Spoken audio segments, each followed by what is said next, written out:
அந்த டாஸ்க்ல என்னால முடிஞ்ச வரைக்கும் மக்களுக்கு மகிழ்விக்கணும்ட்டு அந்த வாட்டர் மெலன் ஸ்டார் இந்த வாயில ஆஞ்சநேயர் மாதிரி இருக்கிற ஐயோ வாயில இருக்கிற அந்த அளவு வெறுப்புல அந்த ஸ்டிக்கரை பிச்சு போடுற அளவுக்கு நான் ஒரு காமெடி பண்ணி மக்கள் மனசுல நின்னேன் சார்.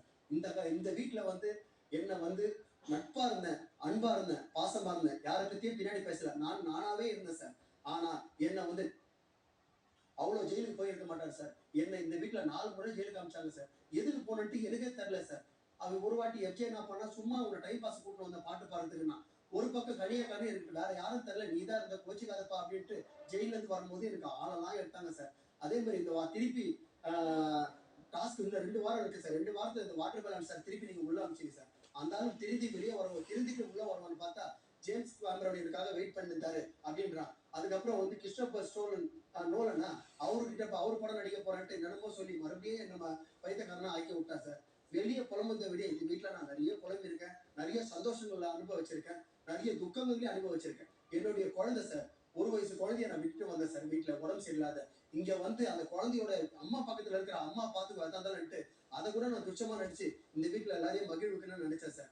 அது வரைக்கும் இன்னும் என்னுடைய திறமைகளை வெளிப்படுத்தும். நான் இன்னும் இருக்கிற ஒரு 2 வாரம் இருக்கு சார். இந்த 2 வாரத்துல இன்னும் நிறைய பாடல்கள் எழுதுவேன், நிறைய பேரை சந்தோஷப்படுத்தணும் இருக்கிறேன் சார். இந்த வீட்டுல நடந்த ஒரு சந்தோஷம் என்ன தெரியுமா சார்? எனக்கு என்னுடைய பையன் வந்து நடக்கிறத வந்து நான் கண்ணால பாக்கல சார். ஹாஸ்பிட்டல்ல இருந்து இங்க வந்தேன். ஆனா இங்க வந்த பிறகு அந்த ஃபேமிலி ரவுண்ட்ல பார்த்தேன் சார். நான் இருக்கும் போது என் ஒய்ஃப் என் குழந்தைய நடக்க வச்சாங்க. அப்ப முதல்ல என் பையன் நடக்கிறத இந்த வீட்டுல நானு பாக்குறத நானு பார்த்தேன் சார். சரி இருந்தாலும் அது ஒரு சந்தோஷம். அதுக்கப்புறம் பாத்தீங்கன்னா இந்த புலம்பள்ளி இங்கேயே நிறைய வாட்டி புலம்பிருக்கேன் சார். ஏதோ ஒரு நபத்துல எதனா ஒரு யோசனை பண்ணிட்டு செட்டி போனதெல்லாம் பேண்ட் போட்டிருக்கேன் சார். ஏதோ ஒன்று நினைச்சேன். அந்த புலம்பள்ளியும் என் வாழ்க்கை பாதி போயிருக்கு சார்.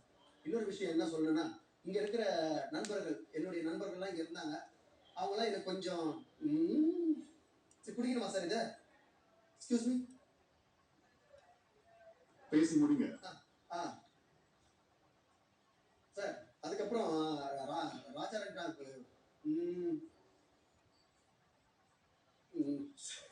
சார், இது குடிச்சிட்டு குடிக்கணுமா பேசி முடிச்சு குடிக்கணுமா சார்? டைம் போய்கிட்டு இருக்கு சார். அதுக்கப்புறம் சார், நான் இந்த வீட்டுல வந்து என்ன வந்து கத்தி கத்தி பேசுறேன்னு சொல்றாங்க சார். என் ஆப்போசிட்ல இருக்கிறவங்க என்ன கத்தி பேச அவங்க வந்து கத்துவாங்க சார். ஆனா என்ன கத்தி பேசுறேன்னு சொல்லுவாங்க சார். அந்த மாதிரி நிறைய இந்த வீட்டுல நான் அனுபவிச்சிருக்கேன் சார். இருந்தாலும் என்னை பொறுத்த வரைக்கும் இந்த வீட்டுல வந்ததுக்கு என்னுடைய லைஃப்ல நான் என்னென்னலாம் பார்க்க கூடாதோ அதெல்லாம் என்னென்னலாம் வந்து என்னென்னலாம் கத்துக்கணுமோ இந்த வீட்டுல கத்துக்கிறேன் சார். ஒரு அன்பா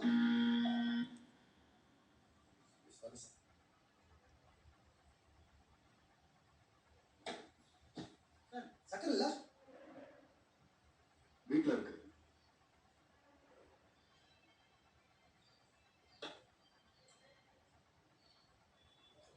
ஒரு கட்டுல ரூபாய் 5000 இருக்கு. எண்ணி பாருங்க.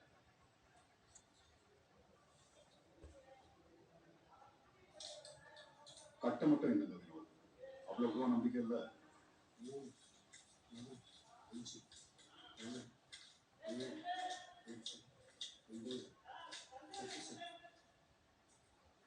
அந்த 20 இருக்கா? எல்லாத்துலயும் 5000 தான் இருக்கு.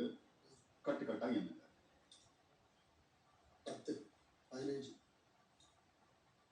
20, 25, 30, 35, 40, 45, 50, 55, 60, 65, 70, 75, 80, 85 சார்.